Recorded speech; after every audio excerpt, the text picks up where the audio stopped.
Tutte le piccole novità di quest'anno, a partire dai luoghi, quindi non solo via Giorgione e viale Tiziano, ma anche Villa Razzolini, che ospita un'esposizione di auto storiche a cura del team Franco Pellegrini. Nel pomeriggio ci sarà anche una visita guidata gratuita della villa e poi abbiamo aggiunto anche la mobilità lenta, quindi nuovi espositori legati al mondo della bici elettrica, nuovi espositori legati alle sementi tradizionali,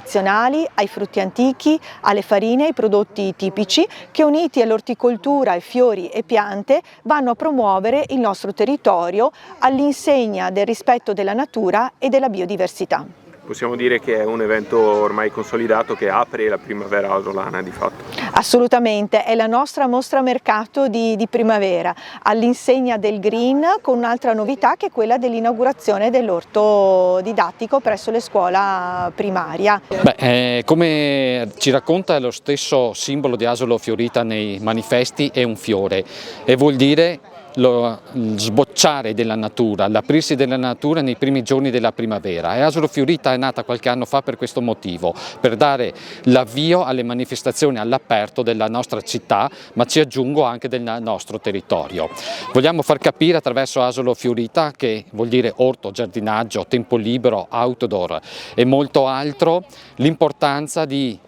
vivere nelle terre di Asolo e del Monte Grappa, di vivere in una riserva della biosfera come quella della nostra area del Monte Grappa. Vogliamo dare dei messaggi molto chiari, specialmente in questi anni, di cosa vuol dire amare la natura, l'ambiente, tutelarla, preservarla per un mondo migliore. Vedi, Asolo è una città slow. Città slow vuol dire la città del buon vivere, vuol dire la tutela dell'ambiente, vuol dire la tutela della natura e Città Slow ci crede fermamente su questo e vogliamo dare degli esempi concreti che siano anche replicabili e uno degli esempi più belli è appunto questo orto scolastico che abbiamo inaugurato questa mattina, dove gli attori principali e fondamentali sono i bambini che mettono le mani nella terra, i bambini che seminano l'erba, i bambini che seminano i fiori, impiantano i bulbi, seguono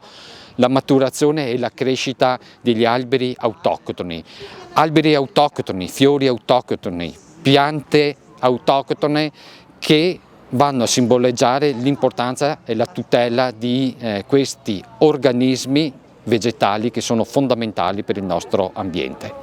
L'orto didattico è sicuramente uno strumento di educazione ecologica, è uno strumento di apprendimento all'aria aperta, dà la possibilità ai nostri ragazzi di conoscere il territorio e i suoi prodotti e di comprendere l'importanza di prendersi cura di un bene di tutti a servizio della comunità. Il mio augurio è che attraverso anche l'esperienza dell'orto didattico i nostri bambini possano crescere nel rispetto dell'ambiente e dell'ecosistema.